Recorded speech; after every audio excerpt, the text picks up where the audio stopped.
손전등 불빛이 내 머리 위로 지나갔다. 딸아이 입을 막은 손에서 땀이 흘렀고 등에 업힌 아들의 떨림이 온몸으로 전해졌다. 두만강이 50m 앞에 있었다.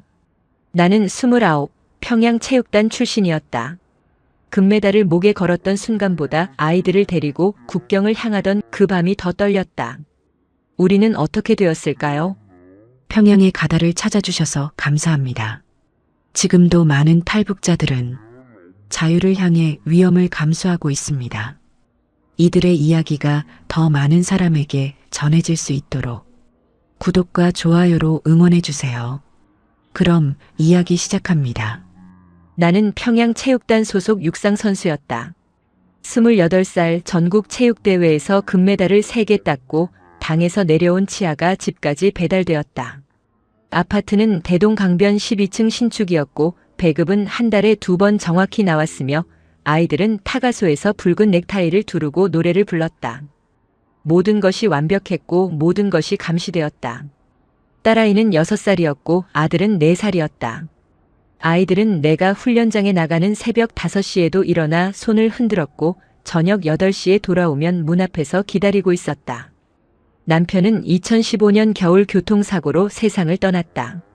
트럭과 충돌했다는 보고서를 받았지만 시신은 볼 수 없었고 장례는 방에서 주관했으며 질문은 허용되지 않았다. 그날 밤 나는 훈련복을 벗고 거울 앞에 섰다. 어깨에 멍이 들어 있었고 허벅지 근육이 뭉쳐서 손가락으로 눌러도 풀리지 않았다. 금메달은 서랍 안에 있었고 남편 사진은 액자 속에 있었으며 아이들은 방에서 자고 있었다. 창밖으로 대동강이 보였고 강 너머 야산의 선전구호가 붉게 빛났다. 문득 아이들이 자라서 이 방에서 같은 강을 보게 될 거라는 생각이 들었다. 딸아이는 체육단에 들어갈 것이고 아들은 군대에 갈 것이며 둘 다 당의 말을 듣고 살 것이었다. 나처럼 남편처럼 내 부모님처럼. 그 순간 가슴이 답답해져서 창문을 열었고 차가운 바람이 얼굴을 때렸으며 눈물이 흘렀다. 훈련이 끝난 어느 날 코치가 나를 불렀다. 사무실에는 보위부 사람이 앉아 있었고 그는 내 남편 이야기를 꺼냈다. 남편이 중국 쪽 밀수에 연루되었다는 보고가 있었고 조사가 필요하다는 말을 들었으며 나는 그저 고개를 끄덕일 수밖에 없었다. 아이들을 생각하면 말할 수 없었고 금메달을 생각하면 부정할 수 없었다. 그날 밤 집에 돌아와 서랍을 뒤졌다. 남편이 남긴 물건은 손목시계 하나와 낡은 공책이었고 공책 안에는 중국 돈이 3장 접혀 있었다. 100위안짜리였고 낡았지만 찢어지지 않았으며 뒷장에는 전화번호가 연필로 적혀 있었다. 나는 그 번호를 보고 한참을 앉아 있었다. 일주일 뒤 나는 훈련 중 허벅지 근육을 다쳤다. 병원에서 한 달 휴식 진단을 받았고 집에서 아이들과 시간을 보내게 되었다. 그 시간 동안 나는 라디오를 들었다. 남편이 숨겨둔 작은 라디오였고 주파수를 돌리면 중국 방송이 나왔으며 가끔 한국 방송도 섞여 들렸다. 한국 방송은 신기했다. 여자 아나운서가 자유롭게 웃었고 음악은 경쾌했으며 뉴스는 정부를 비판했다. 나는 그 소리를 들으며 아이들을 안고 있었고 딸아이는 내 무릎에서 잠들었으며 아들은 내 품에서 코를 골았다. 창밖으로 대동강이 보였고 선전구호는 여전히 붉게 빛났으며 내 가슴은 두근거렸다. 그날 밤 나는 결심했다. 아이들을 데리고 이곳을 떠나겠다고, 남편이 가려던 곳으로 가겠다고, 그곳이 어디든 이곳보다 낫겠다고. 손이 떨렸고 다리에 힘이 빠졌으며 눈물이 멈추지 않았다. 나는 남편이 남긴 전화번호로 연락했다. 공중전화에서 중국 쪽 번호를 눌렀고 3번째 신호음에 남자 목소리가 들렸다. 그는 내 남편을 알고 있었고 내 상황을 짐작했으며 만날 장소를 정했다. 해산이었고 날짜는 4월 15일이었으며 시간은 밤 11시였다. 나는 훈련을 핑계로 집을 비웠다. 지방대회 출전 준비라고 말했고 코치에게 일주일 휴가를 받았으며 아이들은 친정엄마에게 맡겼다. 엄마는 걱정스러운 눈으로 나를 봤고 딸아이는 내 손을 놓지 않았으며 아들은 울면서 매달렸다. 나는 돌아오겠다고 거짓말했고 엄마를 안았으며 아이들 머리를 쓰다듬었다. 해산까지는 기차로 16시간이 걸렸다. 객차 안은 사람들로 가득했고 냄새는 땀과 담배가 섞였으며 창밖으로 산과 들이 지나갔다. 나는 창가에 앉아 풍경을 봤고 가방 속에 중국 돈을 숨겼으며 가슴속에 아이들 사진을 품었다. 누군가 내 옆에 앉아 말을 걸었지만 대답하지 않았고 검열이 지나갔지만 가방을 열지 않았으며 밤이 깊어갈수록 심장이 빨리 뛰었다. 해산에 도착한 건 밤 10시였다. 역 광장에는 사람이 많았고 어둠 속에서 누군가 내 이름을 불렀으며 나는 그쪽으로 걸어갔다. 남자는 40 정도였고 얼굴은 거칠었으며 눈빛은 날카로웠다. 그는 내 가방을 확인했고 돈을 세었으며 계획을 설명했다. 계획은 간단했다. 이틀 뒤 밤 2시에 두만강 상류로 가고 강을 건너 중국으로 넘어가며 중국에서 브로커를 만나 몽골로 간다는 것이었다. 나는 아이들 이야기를 꺼냈고 남자는 고개를 끄덕였으며 추가 비용을 요구했다. 중국 돈 500위안이었고 나는 그 자리에서 돈을 건넸으며 남자는 영수증도 없이 주머니에 넣었다. 나는 평양으로 돌아왔다. 친정 엄마 집에서 아이들을 데려왔고 집으로 돌아와 짐을 쌌으며 모든 것을 작은 배낭 하나에 넣었다.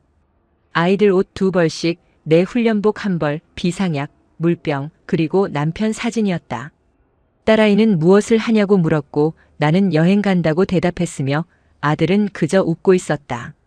출발 전날 밤 보이부에서 연락이 왔다. 내일 오전 9시에 사무실로 오라는 내용이었고 남편 건 때문이라는 말이 덧붙었다. 나는 전화를 끊고 한참을 서 있었다.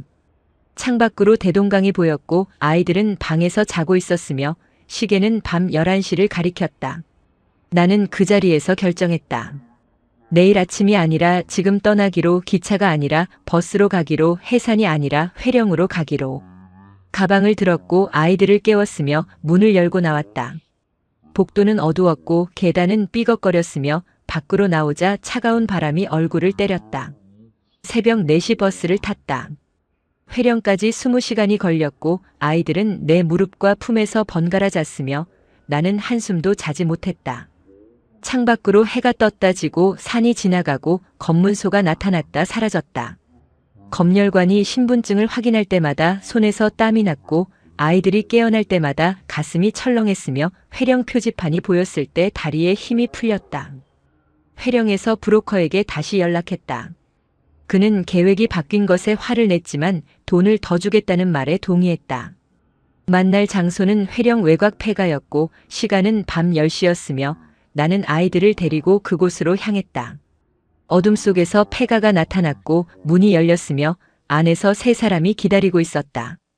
폐가 안에는 4명이 더 있었다. 50 정도의 여자 1명, 20 초반 남자 1명, 그리고 또 다른 엄마와 아이가 1명 있었다. 브로커는 우리를 둘러보더니 계획을 설명하기 시작했다. 오늘 밤 자정에 출발하고 두만강 상류 얕은 곳으로 가며 강을 건너면 중국 쪽 차량이 대기하고 있다는 것이었다. 50살 여자는 함경도 사투리로 말했다. 남편이 작년에 죽었고 아들이 중국에 있으며 손주를 보러 간다는 내용이었다. 20 초반 남자는 군 제대 후 탈영했고 형이 한국에 있으며 그곳으로 간다고 했다. 다른 엄마는 30 중반이었고 아들은 8살이었으며 남편이 정치범 수용소에 끌려갔다는 이야기를 조용히 전했다. 나는 내 아이들을 소개했다. 딸아이는 6살 수민이었고 아들은 4살 철수였으며 둘 다 겁에 질린 표정으로 내 뒤에 숨어 있었다. 브로커는 아이들을 보더니 추가 비용을 요구했다. 1인당 500위안씩이라고 했고 아이들도 포함이라고 했으며 나는 가진 돈을 모두 꺼냈다. 총 1,500위안이 있었다. 남편이 남긴 돈과 내가 모은 돈을 합친 금액이었고 브로커는 세어보더니 고개를 끄덕였다.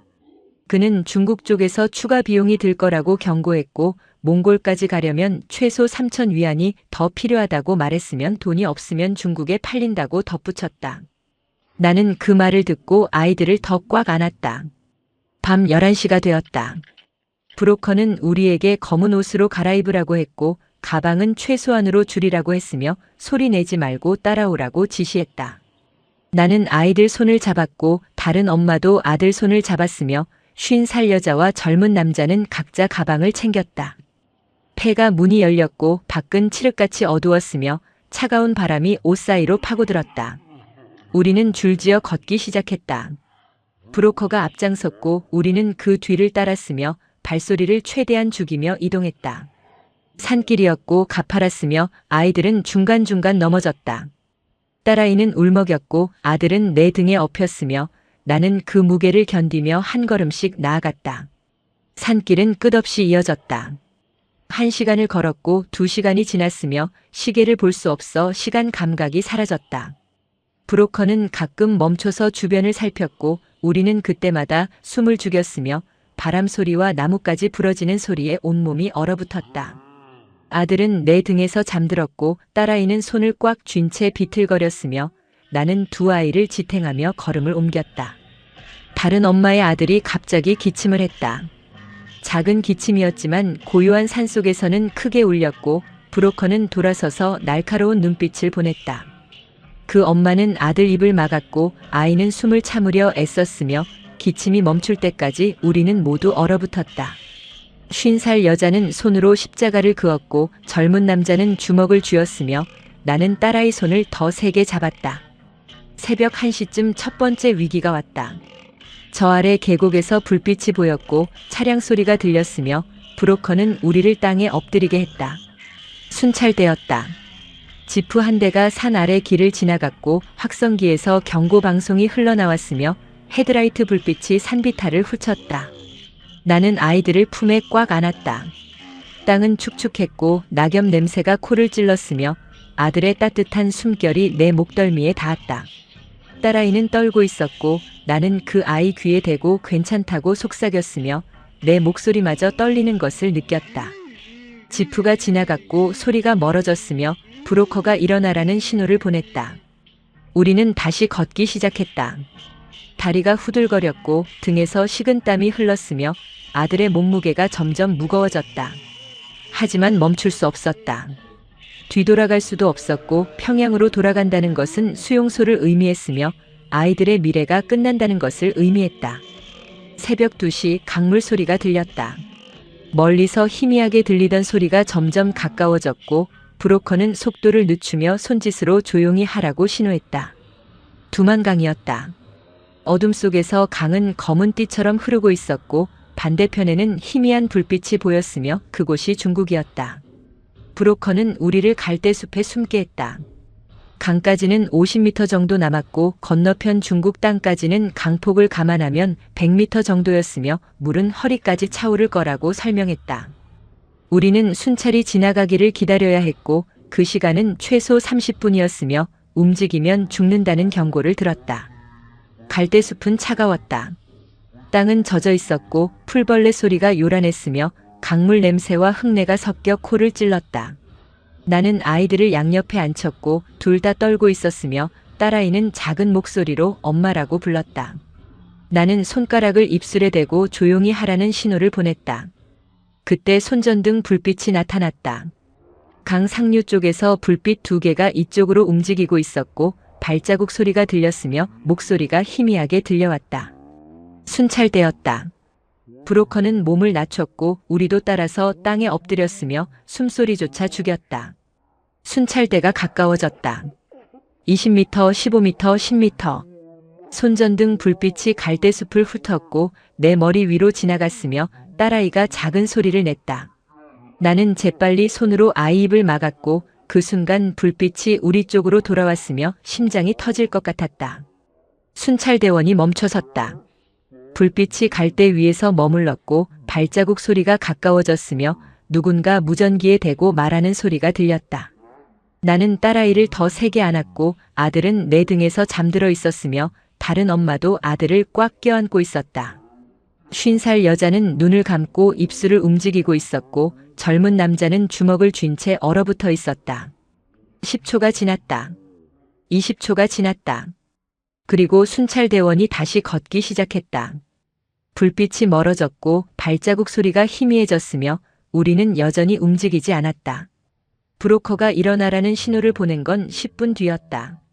순찰대가 완전히 사라진 것을 확인한 후였고 우리는 조심스럽게 몸을 일으켰으며 다리에 쥐가 나서 비틀거렸다. 브로커는 지금 건너야 한다고 말했고 다음 순찰까지 15분밖에 없다고 했으며 주저하면 모두 죽는다고 경고했다. 강가로 내려갔다. 물은 생각보다 차가웠고 발을 담그자 온몸이 얼어붙는 느낌이었으며 강폭은 80m 정도로 보였다. 브로커는 일렬로 서라고 지시했고 손을 잡고 절대 놓지 말라고 했으며 물에 빠지면 구할 수 없다고 말했다. 순서는 브로커가 맨 앞, 젊은 남자, 50살 여자, 나와 아이들, 다른 엄마와 아들이었다. 나는 딸아이 손을 잡았다. 아이는 무서워서 울고 있었고 나는 괜찮다고 속삭였으며 아들을 등에 단단히 업었다. 아이 옷이 젖으면 안 되기에 내 훈련복을 벗어 감쌌고 밧줄로 허리에 묶었으며 차가운 바람이 맨살을 스쳤다. 다른 엄마도 아들을 업었고 우리는 서로의 눈을 마주쳤으며 말없이 고개를 끄덕였다. 브로커가 물에 들어갔다. 첫 걸음, 두 번째 걸음, 물이 무릎까지 찼고 젊은 남자가 따라 들어갔으며 50살 여자가 그 뒤를 이었다. 내 차례가 왔다.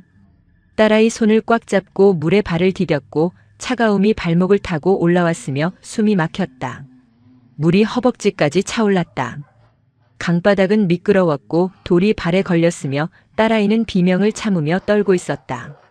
나는 아이를 당겼고 등에 업힌 아들은 잠에서 깨어 울기 시작했으며 나는 아이 등을 토닥이며 괜찮다고 되풀이했다. 물이 허리까지 차올랐고 강물은 빠르게 흘렀으며 발이 땅에서 떨어질 것 같았다. 갑자기 딸아이가 미끄러졌다. 아이 손이 내 손에서 빠져나갔고 물속으로 빠졌으며 나는 비명을 지르며 아이를 잡았다. 한 손으로 딸을 잡아 올렸고 다른 손으로 앞사람 옷을 붙잡았으며 등에 업힌 아들이 내 목을 조르듯 매달렸다. 딸아이는 물을 삼켰고 기침을 했으며 나는 아이를 안고 다시 걷기 시작했다. 중간 지점을 지났다. 이제 중국이 40m 앞이었고 물은 여전히 허리춤이었으며 일행은 하나로 연결되어 천천히 나아갔다. 뒤에서 다른 엄마가 헛디뎠고 물이 튀었으며 우리는 모두 멈춰섰다. 브로커가 돌아보며 빨리 가라고 손짓했고 우리는 다시 움직였다. 강을 절반쯤 건넜을 때 다시 불빛이 나타났다. 이번에는 북한 쪽 강가였고 불빛이 3개였으며 확성기 소리가 들렸다. 순찰대가 우리를 발견한 것이었다. 브로커는 달리라고 소리쳤고 우리는 물을 헤치며 앞으로 나아갔으며 뒤에서 총성이 울렸다. 총성은 2발이었다. 물속에서 뭔가 튀었고 딸아이가 비명을 질렀으며 나는 아이를 안고 더 빨리 움직였다. 등에 업힌 아들은 울고 있었고 내 다리는 물의 저항으로 무거웠으며 숨이 목까지 차올랐다. 앞에서 젊은 남자가 넘어졌고 브로커가 그를 일으켰으며 50살 여자는 비틀거리며 따라왔다. 또 총성이 울렸다. 이번에는 3발이었고 물이 사방에서 튀었으며 뒤에서 다른 엄마가 비명을 질렀다. 나는 돌아봤고 그 엄마가 아들을 안고 물속에 주저앉아 있었으며 다리를 다친 것 같았다. 브로커는 놔두고 가라고 소리쳤지만 나는 멈춰섰다. 딸아이를 브로커에게 밀어주고 뒤로 돌아갔다. 그 엄마에게 다가가 팔을 잡았고 일으켜 세웠으며 아들을 내 옆구리에 끼워 안았다. 내 등에는 이미 아들이 있었고 지금은 다른 아이까지 안고 있었으며 무게가 2배가 되었다. 하지만 움직여야 했다. 중국 땅까지 20m가 남았다. 물이 무릎까지 낮아졌고 강바닥이 단단해졌으며 브로커가 먼저 땅에 올라갔다. 젊은 남자가 따라 올라갔고 50살 여자가 그 뒤를 이었으며 나는 2 아이를 끌고 물에서 나왔다. 다친 엄마가 마지막으로 올라왔고 우리는 모두 땅에 쓰러졌다. 숨이 끊어질 것 같았다. 폐에서 불이 났고 다리는 후들거렸으며 온몸이 젖어서 얼어붙었다. 딸아이는 울고 있었고 아들은 내 목을 꽉 잡고 있었으며 다른 엄마의 아들은 겁에 질려 덜덜 떨고 있었다. 브로커는 일어나라고 소리쳤고 차가 저 위에서 기다린다고 했으며 움직이지 않으면 순찰대가 건너온다고 경고했다. 우리는 비틀거리며 일어났다. 강둑을 올랐고 풀숲을 지났으며 20m 위 비포장 도로에 검은 승합차가 기다리고 있었다. 문이 열렸고 중국말을 하는 남자가 빨리 타라고 손짓했으며 우리는 차 안으로 굴러 들어갔다. 차 문이 닫혔고 엔진이 걸렸으며 우리는 어둠 속으로 사라졌다. 차는 1시간을 달렸다. 비포장 도로였고 차체가 심하게 흔들렸으며 우리는 뒷좌석에서 서로 부대끼며 앉아 있었다. 운전사는 한마디도 하지 않았고 옆자리 남자는 중국말로 전화 통화를 했으며 창밖으로 동이 트기 시작했다. 나는 아이들을 안고 있었고 둘 다 떨고 있었으며 젖은 옷에서 차가운 기운이 올라왔다. 차가 멈춘 곳은 작은 마을이었다. 집 몇 채가 흩어져 있었고 닭 울음소리가 들렸으며 아침 안개가 마을을 뒤덮고 있었다. 우리는 차에서 내렸고 다리가 풀려 비틀거렸으며 한 집 지하실로 안내되었다. 지하실은 좁았고 습했으며 전구 하나가 희미하게 빛나고 있었다. 중국 브로커가 나타났다. 40 정도의 남자였고 담배를 피우며 우리를 훑어봤으며 돈 이야기부터 꺼냈다. 몽골까지 가려면 1인당 3,000 위안이 필요하다고 했고 아이들도 포함이라고 했으며 돈이 없으면 여기서 일해야 한다고 말했다. 나는 돈이 없다고 대답했고 그는 웃으며 그런 방법이 있다고 말했다. 방법은 간단했다. 중국 농촌에 팔려가거나 공장에서 일하거나 브로커가 시키는 일을 하는 것이었다. 다른 엄마는 울기 시작했고 50살 여자는 아들에게 돈을 보내달라고 전화했으며 젊은 남자는 형에게 연락하려 했지만 전화가 되지 않았다. 나는 브로커에게 시간을 달라고 부탁했고 그는 이틀을 줬으며 그 후에는 선택해야 한다고 경고했다. 이틀 동안 우리는 지하실에 갇혀 있었다. 음식은 하루 2번 나왔고 물은 제한적이었으며 화장실은 구석에 있는 양동이었다. 아이들은 계속 울었고 다른 엄마는 기도했으며 50살 여자는 아들과 통화한 후 돈을 보내준다는 말을 들었다. 젊은 남자는 형과 연락이 닿았고 돈을 보낸다고 했으며 나만 아무 연락처도 없었다. 이틀째 밤 나는 결정했다. 브로커가 시키는 일을 하기로 아이들만은 안전하게 지키기로 언젠가 한국에 가기로. 다음 날 아침 브로커에게 말했고 그는 고개를 끄덕였으며 일주일 후 다른 곳으로 이동한다고 통보했다. 나는 아이들을 안고 울었고 딸아이는 왜 우냐고 물었으며 아들은 그저 내 품에서 잠들어 있었다. 일주일 후 우리는 트럭에 실려 이동했다. 목적지는 중국 동북부 농촌이었고 차로 5시간이 걸렸으며 도착한 곳은 옥수수밭이 끝없이 펼쳐진 마을이었다. 브로커는 나를 한 농가에 넘겼고 아이들과 함께 이곳에서 3달 일하면 몽골 비용을 마련해 주겠다고 약속했으면 도망치면 공안에 신고한다고 경고했다. 농가 주인은 60 정도의 남자였다. 아내가 죽고 혼자 농사를 짓고 있었고 일손이 필요하다며 나를 받아들였으며 아이들은 집에서 돌보라고 지시했다. 집은 낡은 벽돌집이었고 방 2개에 부엌과 화장실이 있었으며 우리는 작은 방 하나를 배정받았다. 창문은 깨져 있었고 벽은 금이 가 있었으며 밤에는 쥐가 돌아다녔다. 일은 새벽 5시에 시작되었다. 밭으로 나가 잡초를 뽑고 옥수수를 심고 물을 주고 저녁 7시까지 일했다. 손은 굳은 살이 박였고 허리는 펴지지 않았으며 얼굴은 햇볕에 타서 까맣게 변했다. 아이들은 집에 두고 가야 했고 점심때 한 번 돌아와 밥을 먹였으며 저녁에 돌아오면 둘 다 울고 있었다. 딸아이는 엄마가 어디 갔냐고 물었다. 나는 일하러 갔다고 대답했고 언제 집에 가냐고 물으면 곧 간다고 거짓말했으며 아이는 믿지 않는 눈으로 나를 봤다. 아들은 말이 없어졌고 밥을 잘 먹지 않았으며 밤마다 악몽을 꾸고 울었다. 나는 2 아이를 안고 노래를 불러줬고 평양집 이야기를 해줬으며 한국 가면 학교 다니고 친구 사귈 거라고 약속했다. 한 달이 지났다. 몸무게가 5kg 빠졌고 손톱은 깨졌으며 밤마다 온몸이 쑤셨다. 하지만 견뎌야 했다. 브로커는 한 달에 한 번 들렀고 돈은 모으고 있다고 말했으며 3달 채우면 몽골로 보내준다고 되풀이했다. 어느 날 농가 주인이 제안을 했다.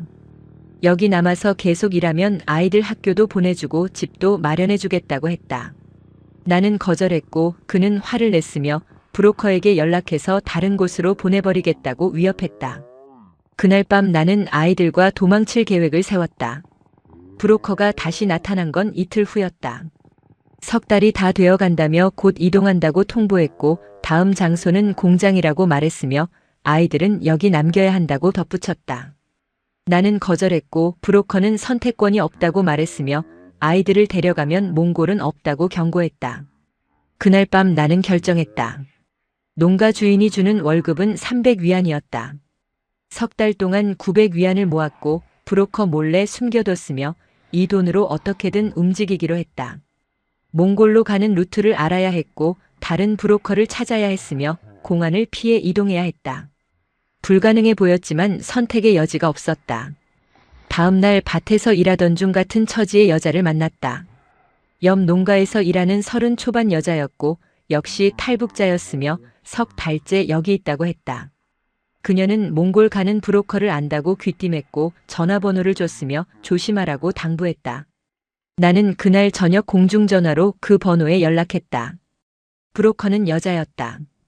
중국말과 한국말을 섞었었고 가격은 1인당 2,500위안이라고 했으며 아이들 포함이면 7,500위안이라고 계산했다.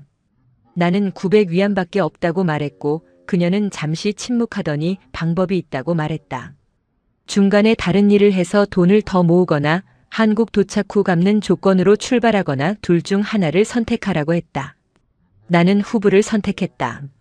한국 도착 후 5,000달러를 갚는 조건이었고 못 갚으면 아이들을 뺏긴다는 경고를 들었으며 계약서 같은 건 없었다. 그녀는 일주일 후 새벽 3시에 마을 입구 버스 정류장에서 만나자고 했고 짐은 최소한으로 하라고 지시했으며 늦으면 떠난다고 경고했다. 일주일 동안 나는 준비했다.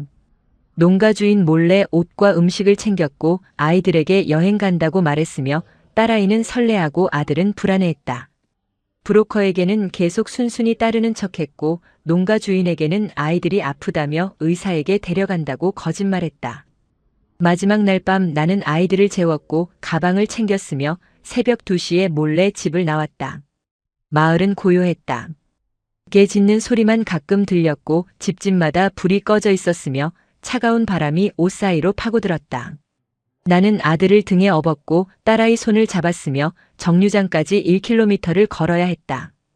발소리를 죽이며 걸었고 가로등 아래는 피했으며 뒤를 돌아보며 누가 따라오는지 확인했다. 갑자기 개가 짖기 시작했다. 한 집 마당에서 커다란 개가 울타리 너머로 지저댔고 나는 딸아이를 끌고 뛰기 시작했으며 등에 업힌 아들이 깨어나 울기 시작했다. 개 짖는 소리가 온 마을에 퍼졌고 불빛이 하나둘 켜졌으며 누군가 문을 여는 소리가 들렸다. 나는 멈추지 않고 달렸다. 정류장이 보였다. 200m 앞에 작은 지붕이 있는 버스 정류장이 있었고 검은 승합차 한 대가 서 있었으며 여자가 차 옆에 서서 손전등을 흔들고 있었다. 나는 마지막 힘을 다해 달렸고 숨이 턱까지 차올랐으며 다리가 풀려 넘어질 것 같았다. 차에 도착했고 여자는 빨리 타라고 소리쳤으며 나는 아이들을 안고 뒷좌석으로 굴러 들어갔다. 차 안에는 4명이 더 있었다. 중년 부부 한 쌍과 20 정도의 남자 그리고 10대 소녀가 앉아 있었고 모두 탈북자였으며 몽골로 간다는 같은 목적을 가지고 있었다. 운전사가 출발했고 차는 비포장 도로로 접어들었으며 마을 불빛이 멀어져 갔다. 나는 아이들을 안고 창밖을 봤고 동쪽 하늘이 서서히 밝아오고 있었으며 눈물이 흘렀다. 6시간을 달렸다. 중간에 2번 차를 바꿨고 검문소를 피해 산길로 돌아갔으며 점심은 차 안에서 빵과 물로 해결했다. 아이들은 지쳐서 잠들었고 다른 탈북자들은 말없이 창밖을 봤으며 브로커 여자는 전화 통화를 계속했다. 오후 2시쯤 차가 멈췄고 우리는 한 창고에 내려졌으며 여기서 이틀 기다린다는 통보를 받았다. 창고는 버려진 공장이었다. 녹슨 기계들이 쌓여 있었고 쥐가 돌아다녔으며 화장실은 바깥 구석에 있었다. 우리는 마룻바닥에 앉았고 브로커가 가져온 라면과 물로 저녁을 먹었으며 밤이 되자 추워서 서로 붙어 잤다. 딸아이는 언제 도착하냐고 물었고 나는 곧 도착한다고 대답했으며 아들은 배고프다고 울었다. 이틀 동안 우리는 창고에 갇혀 있었다. 바깥 상황을 몰랐고 브로커만 나갔다 들어왔으며 공안이 수색 중이라는 소문이 돌았다. 중년 부부는 불안해했고 10대 소녀는 계속 울었으며 젊은 남자는 담배를 피우며 창밖을 봤다. 나는 아이들을 안고 기도했고 남편 사진을 꺼내봤으며 한국에 가면 모든 게 괜찮아질 거라고 스스로에게 다짐했다. 사흘째 되는 날 우리는 다시 출발했다. 이번에는 트럭이었고 짐칸에 숨어서 이동했으며 숨이 막힐 것 같았다. 12시간을 달렸고 중간에 한번 멈춰서 화장실을 갔으며 밤이 되자 트럭이 멈추고 우리는 내몽골 사막에 도착했다. 사막은 광활했다. 모래와 돌만 끝없이 펼쳐져 있었고 바람이 세차게 불었으며 밤 기온은 영하로 떨어졌다. 브로커는 여기서부터 걸어야 한다고 말했고 몽골 국경까지 20km라고 했으며 새벽까지 가야 한다고 지시했다. 우리는 물과 빵을 받았고 손전등 하나를 나눠 가졌으며 어둠 속으로 걸어 들어갔다. 아이들은 걸을 수 없었다. 나는 아들을 업었고 딸아이는 손을 잡고 끌었으며 모래가 신발 속으로 들어와 발이 까졌다. 중년 부부는 서로 부축하며 걸었고 젊은 남자는 10대 소녀를 도왔으며 브로커는 앞장서서 길을 찾았다. 달빛만이 유일한 빛이었고 바람 소리만 들렸으며 시간이 얼마나 지났는지 알 수 없었다. 3시간쯤 걸었을 때 순찰 차량이 나타났다. 멀리서 헤드라이트가 보였고 엔진 소리가 들렸으며 브로커는 우리를 바위 뒤에 숨게 했다. 중국 국경 순찰대였다. 차량이 가까이 왔고 불빛이 사방을 훑었으며 우리는 숨도 쉬지 못하고 엎드려 있었다. 차량이 50m 앞에서 멈췄다. 순찰대원 2명이 내렸고 손전등으로 주변을 비췄으며 한 명이 우리가 숨은 바위 쪽으로 걸어왔다. 나는 아이들을 더 꽉 안았고 딸아이 입을 막았으며 심장이 귀에서 터질 듯 뛰었다. 순찰대원이 바위 5m 앞까지 왔고 멈춰 섰으며 손전등 불빛이 바위 표면을 훑었다. 그 순간 모래바람이 불어왔다. 갑자기 강한 바람이 일었고 모래가 사방에서 날렸으며 순찰대원이 얼굴을 가리고 돌아섰다.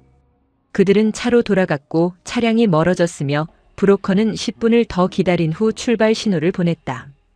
우리는 다시 걷기 시작했다. 새벽 5시쯤 국경이 보였다. 멀리 철조망이 있었고 그 너머가 몽골이었으며 브로커는 철조망 끊어진 곳으로 안내했다. 우리는 철조망을 통과했고 몽골 땅을 밟았으며 그 순간 모두가 무너져 내렸다. 나는 아이들을 안고 울었고 딸아이는 엄마 왜 우냐고 물었으며 아들은 그저 내 품에 안겨 있었다. 하지만 안전하지 않았다. 몽골 땅에 들어왔지만 몽골 경찰에 잡혀야 했고 그래야 한국으로 갈 수 있었으며 경찰서까지 30km를 더 가야 했다. 브로커는 여기서 헤어진다고 말했고 저 길을 따라가면 마을이 나온다고 가리켰으며 행운을 빈다는 말을 남기고 사라졌다. 우리 7명은 다시 걷기 시작했다. 해가 떠올랐고 사막은 뜨거워졌으며 물은 거의 바닥났다. 중년 부부는 쓰러질 것 같았고 10대 소녀는 비틀거렸으며 젊은 남자가 그들을 부축했다. 나는 2 아이를 번갈아 업고 안고 걸었고 발에서 피가 났으며 온몸이 땀으로 흠뻑 젖었다. 2시간 후 마을이 보였다. 작은 집 몇 채와 게르 천막이 있었고 사람들이 나와서 우리를 봤으며 누군가 경찰에 신고했다. 30분 후 경찰차가 도착했고 우리는 차에 태워졌으며 경찰서로 이동했다. 경찰은 친절했고 물과 음식을 줬으며 한국 대사관에 연락한다고 말했다. 경찰서 바닥에 앉아 나는 아이들을 안았다. 딸아이는 잠들었고 아들도 잠들었으며 나는 2 아이의 얼굴을 번갈아 봤다. 평양에서 출발해 두만강을 건너고 중국 농촌에서 일하고 사막을 걸어 몽골까지 왔다. 3달이 걸렸고 수천 킬로미터를 이동했으며 이제 한국까지 한 걸음 남았다. 창밖으로 몽골 초원이 보였다. 푸른 하늘과 끝없는 들판이 펼쳐져 있었고 구름이 천천히 움직였으며 바람이 풀을 흔들었다. 나는 눈물을 닦았고 남편 사진을 꺼내봤으며 이제 곧 자유를 얻는다고 속삭였다. 아이들의 미래가 우리의 미래가 바로 저 하늘 너머에 있었다. 몽골 경찰서에서 사흘을 보냈다. 한국 대사관 직원이 와서 신원을 확인했고 탈북자 인정 절차를 설명했으며 울란바토르로 이동한다는 통보를 받았다. 우리 7명은 버스에 태워졌고 10시간을 달렸으며 수도에 도착한 건 밤이었다. 대사관 근처 보호시설이었고 방 하나에 침대 2개가 있었으며 화장실과 샤워실이 공동이었다. 시설에는 탈북자가 30명 정도 있었다. 가족 단위도 있었고 혼자 온 사람도 있었으며 나이는 10대부터 60대까지 다양했다. 모두 한국행을 기다리고 있었고 빠르면 1달 늦으면 석 달이 걸린다는 말을 들었으며 그동안 이곳에서 지내야 했다. 아이들은 처음으로 안전한 잠자리에서 잤고 나는 그 모습을 보며 울었다. 다음 날 대사관에서 면담이 있었다. 직원 2명이 탈북 경위를 물었고 북한에서의 생활을 질문했으며 가족 관계를 확인했다. 나는 모든 것을 설명했고 남편 이야기도 했으며 아이들을 위해 떠났다고 말했다. 직원들은 고개를 끄덕였고 절차를 진행하겠다고 했으며 한 달 안에 한국으로 갈 수 있을 거라고 알려줬다. 몽골에서의 한 달은 평화로웠다. 매일 세끼 식사가 나왔고 아이들은 시설 안 작은 놀이터에서 놀았으며 밤에는 안전하게 잠들었다. 나는 다른 탈북자들과 이야기를 나눴고 각자의 탈출 스토리를 들었으며 한국 생활에 대한 정보를 교환했다. 한 여자는 서울에 친척이 있다고 했고 한 남자는 공장에서 일할 계획이라고 말했으며 10대 소녀는 학교에 가고 싶다고 했다. 딸아이가 물었다. 한국은 어떤 곳이냐고, 거기 가면 평양처럼 추운지, 친구를 사귈 수 있는지. 나는 대답했다. 한국은 자유로운 곳이고 내가 원하는 걸 할 수 있고 학교 가고 친구 사귀고 꿈을 꿀 수 있다고. 딸아이는 웃었고 아들은 내 무릎에 앉아 있었으며 나는 두 아이를 안고 창밖을 봤다. 한 달 후 출발 통보가 왔다. 다음 주 월요일 비행기로 한국에 간다는 내용이었고 짐을 준비하라는 지시를 받았으며 여권 대신 여행 증명서를 받았다. 나는 가진 게 거의 없었고 작은 배낭 하나에 옷 몇 벌과 아이들 물건, 그리고 남편 사진뿐이었다. 하지만 가슴은 벅차올랐고 눈물이 멈추지 않았으며 이제 진짜 끝이 보였다. 출발일이 바뀌었다. 직항이 아니라 태국을 경유한다는 통보를 받았고 방콕에서 이틀 체류 후 인천행 비행기를 탄다는 계획이었으면 총 23명이 함께 이동했다. 울란바토르 공항에서 비행기를 탔고 생애 처음 비행기였으며 이륙할 때 귀가 먹먹해져서 아이들이 울었다. 창밖으로 구름이 보였고 하늘은 파랬으며 나는 그 광경에 넋을 잃었다. 5시간 후 방콕에 도착했다. 공항은 거대했고 사람들이 넘쳐났으며 여러 언어가 뒤섞여 들렸다. 우리는 대사관 직원의 안내를 받아 호텔로 이동했고 방 하나를 배정받았으며 침대 2개와 텔레비전이 있었다. 아이들은 텔레비전을 보며 신기해했고 나는 샤워를 했으며 거울 속 내 모습을 봤다. 얼굴은 까맣게 탔고 머리는 부스스했으며 몸무게는 10kg 가까이 빠져 있었다. 하지만 눈빛은 살아있었고 아이들은 건강했으며 우리는 살아남았다. 평양에서 출발해 두만강을 건너고 중국을 거쳐 몽골을 지나 지금 태국에 와 있었다. 사흘 후면 한국이었고 새로운 삶이었으며 모든 고통이 끝나는 순간이었다. 이틀 동안 방콕에서 쉬었다.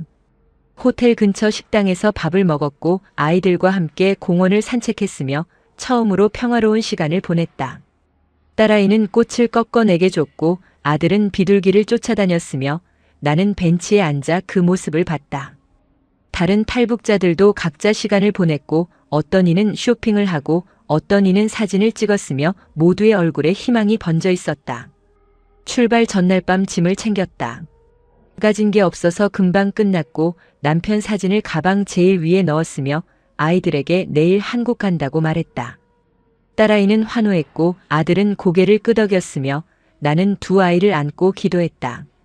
남편에게 우리가 해냈다고, 아이들을 지켰다고, 이제 자유롭게 살 거라고 속삭였다. 다음 날 아침 공항으로 향했다. 체크인을 하고 보안 검색을 통과하고 탑승구에서 기다렸다.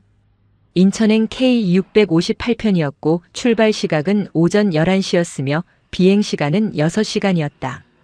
탑승 안내 방송이 나왔고 우리는 줄을 서서 비행기에 올랐으며 좌석에 앉아 안전벨트를 맸다.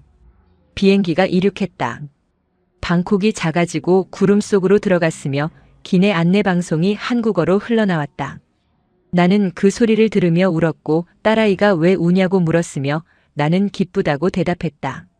창밖으로 하늘이 펼쳐져 있었고 그 끝에 한국이 있었으며 우리의 새로운 삶이 기다리고 있었다. 6시간 후 인천공항에 착륙했다. 바퀴가 활주로에 닿는 순간 기내에 박수 소리가 터져 나왔고 탈북자들은 울고 웃었으며 나는 아이들을 꽉 안았다. 비행기 문이 열렸고 우리는 줄을 서서 내렸으며 입국장으로 향했다. 통일부 직원들이 기다리고 있었고 환영한다는 말을 들었으며 버스로 이동한다는 안내를 받았다. 공항 밖으로 나왔다. 한국의 공기를 처음 마셨고 햇살이 따뜻했으며 사람들이 자유롭게 오가고 있었다. 차들이 질서정연하게 달렸고 건물들이 높이 솟아 있었으며 모든 것이 깨끗하고 정돈되어 있었다. 딸아이는 눈을 크게 뜨고 주변을 둘러봤고 아들은 내 손을 꽉 쥐고 있었으며 나는 그저 서서 이 순간을 느꼈다. 버스는 하나원으로 향했다. 경기도 안성에 있는 북한 이탈 주민 정착 지원 시설이었고 3달 동안 교육을 받는다는 설명을 들었으며 그 후 사회로 나간다고 했다. 1시간 반을 달렸고 건물이 보였으며 우리는 도착했다. 시설은 깨끗했고 방마다 침대와 책상이 있었으며 식당과 교육장이 따로 있었다. 첫날 오리엔테이션을 받았다. 한국 사회 적응 교육, 직업 훈련, 자녀 교육 지원에 대한 안내를 들었고 정착금과 주거 지원에 대해 설명 들었으며 질문 시간을 가졌다. 나는 아이들 학교 문제를 물었고 하나원 수료 후 배정받는다는 답을 들었으며 초등학교 입학 지원을 받을 수 있다고 확인했다. 딸아이는 이제 7살이었고 학교에 갈 나이였으며 친구를 사귀고 공부할 날이 얼마 남지 않았다. 첫 주는 적응 기간이었다. 매일 아침 8시에 일어나 식당에서 밥을 먹고 오전에는 한국어와 역사를 배우고 오후에는 컴퓨터와 생활기술을 익혔다. 아이들은 별도 프로그램에 참여했고 놀이와 학습을 병행했으며 저녁에 만나면 오늘 뭐 했는지 신나게 이야기했다. 나는 그 모습을 보며 웃었고 이 모든 게 꿈 같았으며 가끔 눈물이 났다. 석 달이 빠르게 지나갔다. 한국어는 많이 늘었고 간단한 대화는 가능했으며 컴퓨터로 인터넷 검색도 할 수 있게 되었다. 직업 상담을 받았고 체육 관련 일을 하고 싶다고 말했으며 헬스장이나 체육시설에서 일할 수 있다는 조언을 들었다. 정착금은 700만 원 정도 나온다고 했고 주거 지원으로 전세금 지원을 받을 수 있다고 했으며 아이들 교육비도 지원된다고 확인했다. 수료식이 다가왔다. 다음 주면 하나원을 나가고 서울이나 경기도에 집을 구하고 새로운 삶을 시작한다는 사실이 실감났다. 같이 온 탈북자들도 각자 계획을 세웠고 어떤 이는 친척을 찾아가고 어떤 이는 일자리를 먼저 구하고 어떤 이는 학교에 진학한다고 했다. 10대 소녀는 고등학교 검정고시를 준비한다고 했고 젊은 남자는 형과 함께 살기로 했으며 중년 부부는 지방 도시에 정착한다고 결정했다. 마지막 주에 집을 알아봤다. 담당 직원과 함께 서울 외곽 작은 아파트를 받고 방 2개의 거실과 주방이 있었으며 아이들 학교도 가까웠다. 전세금 일부를 지원받고 나머지는 정착금으로 충당했으며 계약서에 서명했다. 딸아이와 아들을 데리고 집을 다시 방문했고 아이들은 방방 뛰며 좋아했으며 나는 창가에 서서 밖을 봤다. 아파트 단지 안에 놀이터가 있었고 아이들이 놀고 있었으며 엄마들이 벤치에 앉아 이야기를 나누고 있었다. 평범한 일상이었고 자유로운 모습이었으며 곧 우리도 저렇게 살 수 있다는 사실이 믿기지 않았다.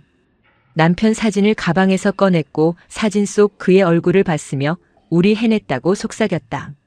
아이들을 지켰고 한국에 왔으며 이제 자유롭게 살 수 있다고.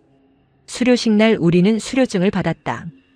통일부 장관이 축사를 했고 새로운 삶을 응원한다는 말을 들었으며 국민 의례를 할 때 애국가를 불렀다. 처음 부르는 한국 국가였고 가사를 다 외우지 못했지만 따라 불렀으며 눈물이 흘렀다. 딸아이는 내 손을 잡고 있었고 아들은 의자에 앉아 고개를 끄덕이고 있었으며 나는 이 순간을 가슴에 새겼다. 하나원을 나온 지 석 달이 지났다. 지금은 2019년 3월이고 서울 외곽 아파트에서 아이들과 살고 있으며 근처 헬스장에서 트레이너로 일하고 있다. 월급은 200만 원 정도이고 정착금과 합쳐 생활하기에 충분하며 아이들은 근처 초등학교와 유치원에 다니고 있다. 딸아이는 초등학교 1학년이 되었다. 친구들을 사귀었고 한글을 배우고 있으며 매일 학교 이야기를 신나게 한다. 처음에는 북한 말투 때문에 놀림을 받았지만 이제는 적응했고 선생님도 잘 돌봐주고 있으며 성적도 중간은 한다. 아들은 유치원에 다니고 그림 그리기를 좋아하고 매주 목요일 태권도 학원에 다니며 점점 활발해지고 있다. 나는 매일 아침 6시에 일어난다. 아이들 도시락을 싸고 학교에 데려다주고 헬스장으로 출근한다. 오전 10시부터 저녁 8시까지 일하고 퇴근 후 아이들을 데리고 집에 와서 저녁을 먹고 숙제를 도와주고 함께 텔레비전을 본다.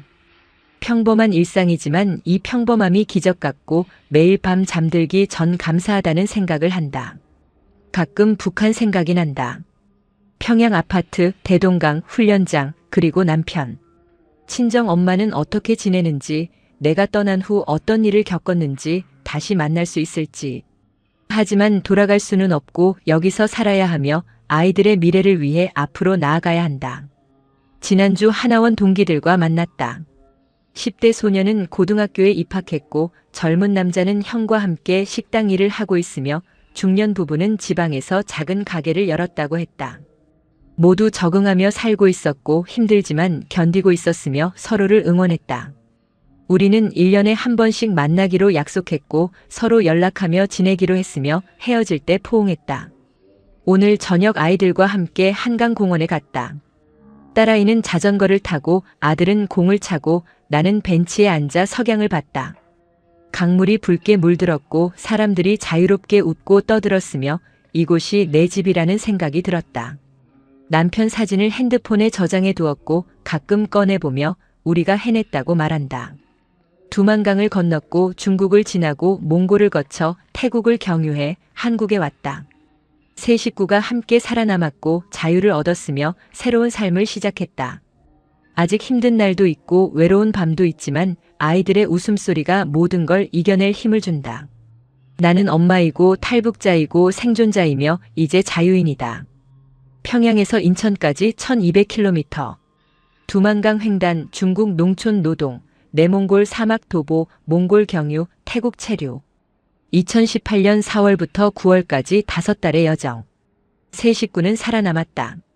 죽음의 위협을 넘었고 배신의 순간을 견뎠으며 절망의 늪을 빠져나왔다. 엄마는 두 아이를 지켰고 아이들은 엄마를 믿었으며 함께 자유를 얻었다. 지금 이 순간도 두만강 어딘가에서 누군가 강을 건너고 있다. 어둠 속에서 손전등을 피하고 차가운 물을 헤치고 공안의 추격을 따돌리며 그들의 손에는 가족 사진이 있고 가슴에는 자유의 꿈이 있으며 앞에는 한국이 있다. 이 이야기가 그들에게 닿기를. 포기하지 않는 용기를, 살아남는 의지를, 희망을 잃지 않는 힘을. 평양의 가다는 계속됩니다. 다음 이야기에서 또 만나요. 구독과 좋아요로 응원해주세요.